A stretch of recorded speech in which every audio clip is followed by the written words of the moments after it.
네, 오늘 참 날이 많이 덥고 또 태풍도 온다고 하는데 참 이 자리에 나오신 모든 성도 여러분들을 주의 이름으로 환영합니다. 이 시간 우리가 또 주님의 말씀을 온전히 들을 수 있는 시간이 되기를 원합니다. 네, 오늘 말씀의 제목은 두려움을 넘어 은혜로입니다. 그래서 오늘 본문에 들어가기 앞서서 먼저 이 두려움이라는 감정에 대해서 먼저 살펴보려고 합니다. 두려움이란 사전적으로 무엇을 무서워하는 감정입니다. 더 나아가 그 감정 때문에 행동까지 제약을 받는 상태를 말합니다. 그래서 이 단어를 두려움에 사로잡히다와 같은 표현으로 사용하기도 합니다. 실제로 두려움을 느끼면 몸이 떨리고 머리카락이 곤두서죠. 이는 우리의 몸이 비상시를 대비하여 혈관을 수축시켜서 열을 아끼려고 하는 현상이라 합니다. 우리 몸이 무의식적으로 그 힘든 앞에 살아남기 위해서 준비를 하고 있는 것이죠. 신기하지 않습니까? 맞습니다. 우리는 기본적으로 이 우리의 생명의 위협을 느낄 때 두려움을 느끼게 됩니다. 이렇게 몸이 무의식적으로 살아남기 위해서 준비하는 것을 보고 생명의 위협을 느낄 때 우리가 두려움을 느끼는구나라는 것을 다시 한번 생각할 수 있습니다. 여기까지는 우리 믿지 않는 사람이건 믿는 사람이건 생각할 수 있는 내용이죠. 그러나 믿는 사람은 이 두려움의 기원에 대해서 조금 더 파고들 필요가 있습니다. 우리 인류가 가장 먼저 두려움을 느꼈던 상황을 한번 살펴봅시다. 창세기 3장을 보면 우리가 너무나도 잘 아는 아담과 하와가 선악을 알게 하는 열매를 따먹는 장면이 등장합니다. 그때 하나님께서 아담과 하와를 찾으시죠. 하나님께서 말씀하십니다. 내가 어디에 있느냐? 그리고 아담이 대답합니다. 내가 벗었으므로 두려워하여 숨었나이다. 여기서 아담은 단순히 자신이 벗고 있어서 그것에 부끄러워서 숨은 것이 아닙니다. 선악과를 따먹은 결과 자신과 하나님과의 관계 가운데서 스스로가 얼마나 허물이 많고 또 부끄러운 존재인지를 인지하게 된 것입니다. 그래서 아담은 하나님께 벗었으므로 부끄러워서가 아니라 두려워서 숨었다라고 말하는 것이죠. 우리는 이 상황에서 우리 인류의 두려움의 그 뿌리가 무엇인지를 좀 더 명확하게 알 수 있습니다. 바로 자기 자신의 죄인인 것에 대한 두려움. 그것이 바로 우리의 두려움의 근간이죠. 그리고 죄는 결국 우리에게 무엇을 가져다 줍니까? 사망을 가져다 줍니다. 이렇게 죄로 인해 생겨난 사망은 우리 인류에게 두려움이란 감정을 가져다 주었습니다. 그리고 이 사망에 대한 두려움은 단순히 생명의 소멸에 대한 두려움에 그치는 것이 아니라 우리가 이 땅 가운데서 잘 살지 못하면 어떡하냐라는 두려움으로 파생되어 왔습니다. 그리고 또 한 가지, 우리 그리스도인들에게는 하나님께서 죄의 물결을 막지 못하시면 어떡하냐라는 두려움을 야기시키고도 했습니다. 이것은 분명 사단의 역사입니다. 사단은 우리의 이 두려움을 자극하여 우리가 정확하게 판단을 내리지 못하게 만듭니다. 그리고 이는 어느 특정한 사람만 당하는 영적인 공격이 아니라 누구나 다 당할 수 있는 영적인 공격이죠. 그렇다면 우리는 이런 영적인 공격, 그 두려움에 대항하여서 또 그것을 어떻게 극복할 수 있는지 오늘 말씀을 통해서 조금 살펴보려고 합니다. 오늘 본문에도 두려움 가운데 있는 이스라엘 백성들이 등장합니다. 본문 7절을 보면 이를 알 수 있습니다. 그리고 그들이 지금 왜 두려움에 빠져 있는지도 우리는 본문을 통해서 알 수 있습니다. 7절을 함께 읽어보겠습니다. 시작. 이스라엘 자손이 미스바에 모였다함을 블레셋 사람들이 듣고 그들의 방백들이 이스라엘을 치러 올라온지라. 이스라엘 자손들이 듣고 블레셋 사람들을 두려워하여. 네, 지금 이스라엘 백성들이 두려움에 빠진 이유는 블레셋의 침략입니다. 사실 이 블레셋이라는 나라는 이스라엘을 빈번하게 침략했던 나라들 중에 하나입니다. 그런데 이번 이 블레셋의 침략은 그간 그렇게 빈번하게 침략했던 블레셋의 어떤 우발적이고 우연적인 침략이 아니었습니다. 오랜 시간에 걸친 어떤 사연이 있는 침략이죠. 특히나 이스라엘 백성들에게 그들이 이제 마주할 이 블레셋과의 전투는 나라의 존망이 달린 전쟁이었습니다. 그 사연의 시작은 바로 성전의 한 기구에서부터 시작합니다. 바로 언약궤입니다. 좀 더 명확하게 말하면 블레셋에게 언약궤를 뺏긴 사건이죠. 언약궤는 이스라엘 백성들에게 굉장히 중요한 기구입니다. 이 그림을 한번 보십시오. 네, 이 그림은 출애굽기에 기록된 광야 생활 시에 이스라엘의 진영을 그린 것입니다. 그림을 보면 알겠지만 이스라엘의 진영 중앙에 성막이 있습니다. 이 성막이 그들의 삶의 중심에 놓인 이유는 간단합니다. 이 성막에 하나님께서 임재하시기 때문입니다. 이렇게 하나님께서 임재하시는 곳이었던 성막의 핵심인 기구가 바로 지금 이 사진 속에 언약궤입니다. 좀 더 명확하게 말해서 이 사진 속의 기구는 두 개입니다. 언약궤와 그 위에 지금 사진으로 보시면은 이 두 구름 날개를 서로 마주하고 있는 속죄소, 이것들이 바로 이 지성소 안에 언약궤에 있는 것이죠. 이 언약궤와 속죄소가 이 이스라엘의 성막 가운데 핵심인 이유 역시 간단합니다. 하나님께서 이 언약궤 위에, 정확하게 속죄소 그 두 구름 날개 사이에 임하시기 때문입니다. 좀 더 쉽게 말해서 이 언약궤와 속죄소는 하나님의 말씀과 하나님의 보좌입니다. 하나님께서는 그곳에 앉으시고 하나님께서 그곳에서 말씀하시는 것이죠.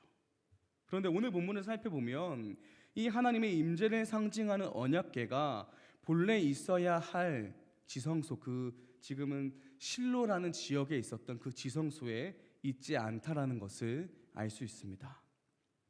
그럼 지금 언약궤는 어디 있습니까? 실로에서부터 약 25km 정도 떨어진 기럇 여야림에 있습니다. 실로에 있어야 할 언약궤가 왜 기럇 여야림에 있는 것입니까? 아니 무슨 언약궤가 발이 달려가지고 기럇 여야림으로 달려간 것입니까? 아니죠. 당시 이스라엘은 그야말로 죄로 얼룩진, 죄가 팽배한 나라였습니다. 대제사장 엘리는 영적인 눈이 어두워졌고 그의 아들들 홈니와 비느하스는 하나님의 집인 성막 가운데서 죄를 자행하였습니다. 이들뿐만 아니라 이스라엘은 바알과 아스다롯을 숭배하고 있었습니다. 하나님께서는 이들을 심판하고자 블레셋을 사용하셨죠. 첫 번째 전투에서 이스라엘은 4천여 명의 사상자가 발생했습니다.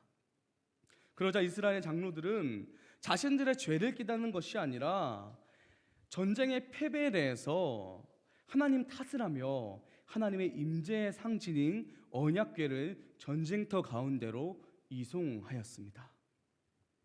지금까지 그렇게 하나님을 외면했으면서 하나님을 전쟁의 패배에 대한 원인으로 몰아세우는 것뿐만 아니라 그들의 전쟁의 수단으로 이용한 것이죠.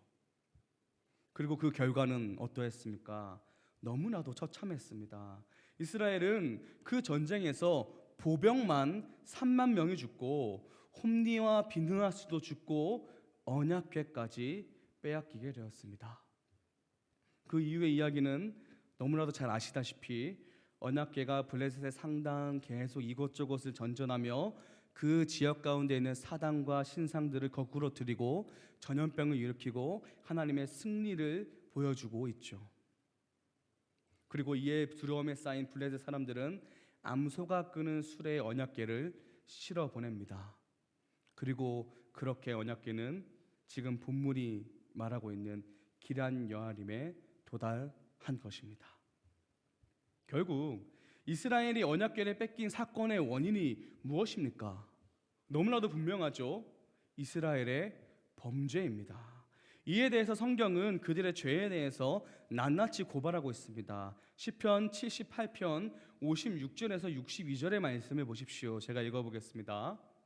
그러나 그들은 지존하신 하나님을 시험하고 반항하여 그의 명령을 지키지 아니하며 그들의 조상들 같이 배반하고 거짓을 행하여 속이는 활같이 빗나가서 자기 산당들로 그의 노여움을 일으키며 그들이 조각한 우상들로 그를 진노하게 하였음에 하나님이 들으시고 분내어 이스라엘을 크게 미워하사 사람 가운데 세우신 장막 곧 실로의 성막을 떠나시고 그가 그의 능력을 포로에게 넘겨주시며 그의 영광을 대적의 손에 붙이시고 그의 소유 때문에 분내사 그의 백성을 칼에 넘기셨으니.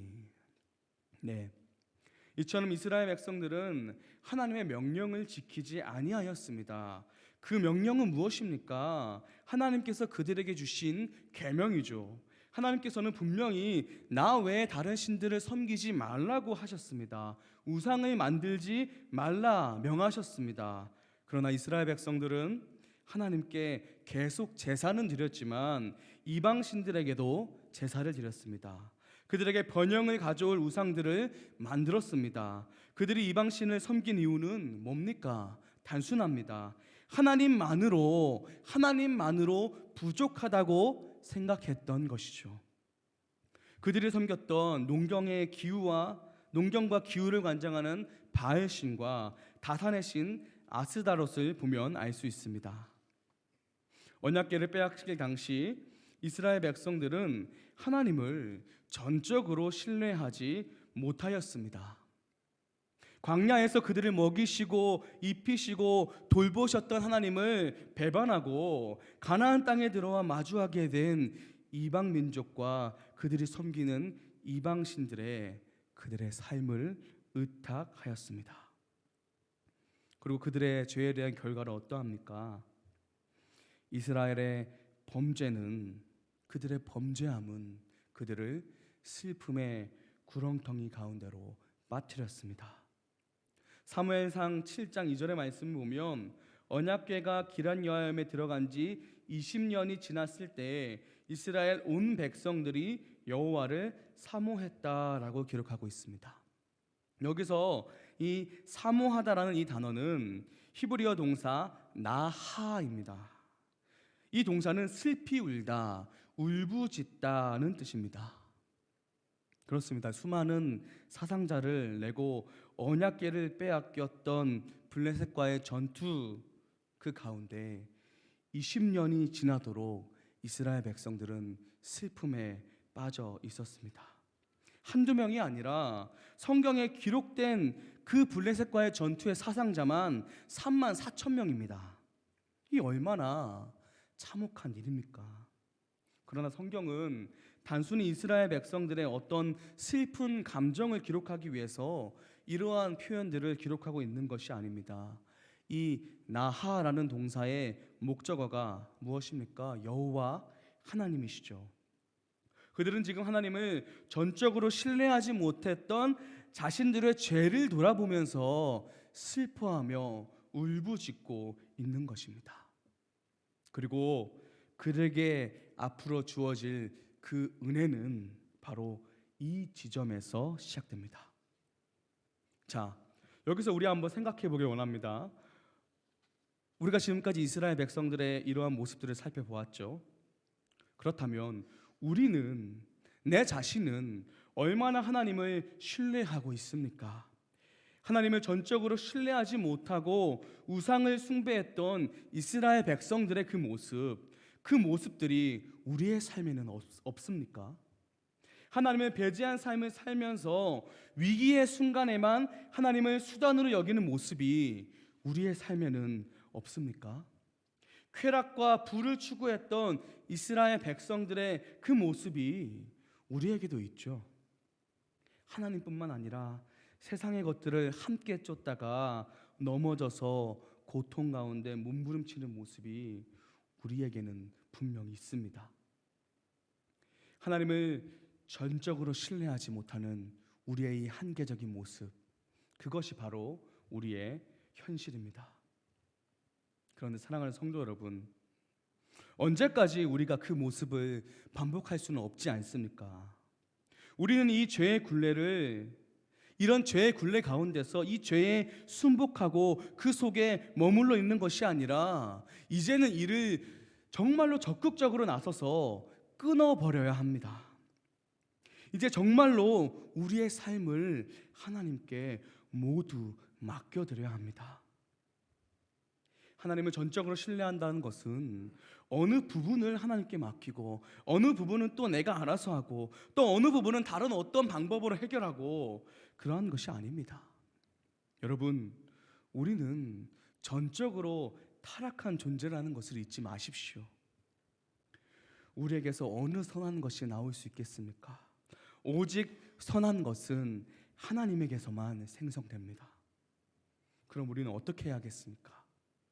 오늘 말씀을 보십시오. 사무엘상 7장 3절을 보면 사무엘이 이스라엘 자손들에게 여호와께 돌아오려거든 이방신을 제거하고 하나님만을 섬길 것을 선포합니다.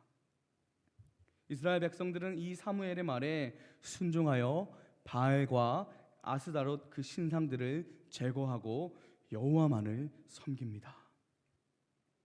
이스라엘 백성들이 이렇게 사무엘의 말을 따른 것은 이 사무엘이 하는 말이 그저 사람의 말이 아니라 하나님의 말씀으로 받았기 때문입니다.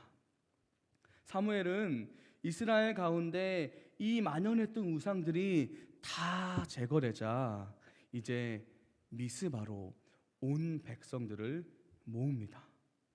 미스바에 모인 이스라엘 백성들은 거기서 금식하며 회개하기 시작됐습니다. 우리가 여호와께 범죄하였나이다 라고 하며 그들은 자신의 죄를 자복합니다. 맞습니다. 여호와를 신뢰함의 그 시작은 회개입니다. 우리가 너무나도 잘 아는 찬양의 가사가 있지 않습니까? 전부여 의지 없어서 손 들고 옵니다. 주 나를 외면하시면 나 어디 가리까. 네, 회개는 우리의 죄 그리고 그로 인해서 마주할 수밖에 없는 우리에게 있는 그 사망을 하나님 아버지께 맡겨드리는 것입니다.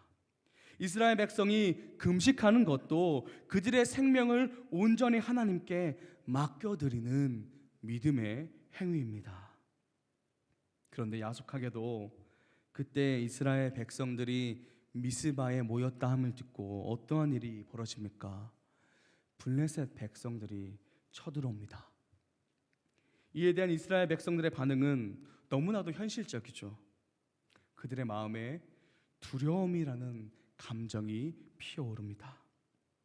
지금 그들 가운데는 하나님의 임재의 상징인 언약궤도 없는 상황이죠. 하나님을 향한 부르짖음과 금식으로 인해 그들에게 어떠한 힘이 있겠습니까? 그러나 그들은 두렵지만 이번에는 전적으로 하나님을 신뢰하는 마음으로 나아갔습니다. 그들은 사무엘에게 부탁합니다. 당신은 우리를 위하여 우리 하나님 여호와께 쉬지 말고 부르짖어 우리를 블레셋 사람들의 손에서 구원하시게 하소서. 이는 얼핏 보면 전에 언약궤를 내세워서 하나님을 전쟁의 수단으로 삼던 양상과 비슷해 보입니다. 그러나 그렇지 않습니다. 예전에 그들은 블레셋과의 그 전쟁의 패배를 하나님 탓으로 돌리며 언약궤를 내세웠었죠. 그러나 이제 그들은 이 상황 가운데서 그들이 마주하는 지금 이 상황 가운데서 이 상황이 하나님 탓이 아니라 자신의 죄 때문임을, 그리고 이 상황을 돌파할 수 있는 방법은 오로지 하나님뿐임을, 하나님을 의지하는 것밖에 없음을 직시하고 있습니다. 여전히 두렵죠. 상식적으로 지금 전쟁터에 나아갈 것이 아니라 도망가는 것이 맞죠. 그러나 그들은 자신에게 처한 상황을 보지 않고 하나님을 신뢰함으로 나아갑니다. 그리고 그때에 하나님의 역사가 일어납니다. 사무엘의 그 부르짖음에 하나님께서 응답하십니다. 우레를 발하여 블레셋 군대를 격파하십니다. 그 이후에 그들이 마주한 그 전쟁의 방향은 너무나도 쉽게 한 방향으로 흘러갑니다. 본문을 보면 이스라엘이 미스바에서 뱃갈 아래 이르기까지 블레셋을 추격하였다고 기록합니다. 이 거리는 무려 13km입니다. 13km라고 하면 여기 우리 하나드림교회에서 저기 성남 종합운동장까지 거리입니다. 도보로 하면 4시간에 걸리는 거리죠. 그냥 걸어서도 4시간인데 무장하고 추격하면서 그들을 쫓았으니 얼마나 고되겠습니까? 상식적으로 금식을 하고 전쟁을 한 차례 이룬 사람들이 할 수 없는 일이죠. 그러나 이스라엘 백성들이 전적으로 하나님을 신뢰하였을 때 그들은 하나님께서 주신 그 능력으로 말미암아 이 놀라운 일을 경험하게 되었습니다. 이렇게 놀라운 일을 경험한 이스라엘이 전쟁 후에 바로 한 일은 무엇입니까? 바로 돌을 세우는 일이었습니다. 사무엘은 돌을 취하여 미스바와 센 사이에 세웁니다. 돌을 세운다는 것은 표징을 삼기 위함입니다. 쉽게 말해서 그들에게 일어난 일을 이제 잊지 않기 위함이죠. 일전에 여호수아가 요단강을 건넜을 때 하나님께서 12돌을 길갈에 세우게 하셨죠. 그건 역시 그들이 표징을 삼아 그것을 기억하기 위함이었습니다. 그렇다면 지금 이스라엘 백성들이 표징을 삼아 기억하고자 하는 것은 무엇입니까? 바로 에베네셀, 우리말로 번역하면 도움의 돌, 즉 하나님께서 여기까지 도우셨다라는 것을 기억하기 위함입니다. 좀 더 명확하게 말해서 하나님을 전적으로 신뢰해야 할 때에 하나님께서 모든 문제를 해결해 주심을 잊지 않기 위함입니다. 사랑하는 성도 여러분, 하나님을 전적으로 신뢰할 때에 이스라엘은 두려움을 이겨낼 수 있었습니다. 그들이 두려움을 이겨내고 승리할 수 있음은 결코 그들에게 어떤 멋진 전략이나 강력한 무기가 있어서가 아닙니다. 하나님을 온전히 신뢰하는 것, 자신들에게 있는 죄를 통회하는 마음으로 회개하고 하나님의 말씀에 온전히 순종하여 그들 가운데 있는 우상을 제거하였을 때에 그들은 이렇게 기적을 경험하게 되었습니다. 그리고 이를 표징으로 삼아 하나님의 일하심을 기억하였습니다. 그들의 기억함은 그들에게 어떤 결과를 가져옵니까?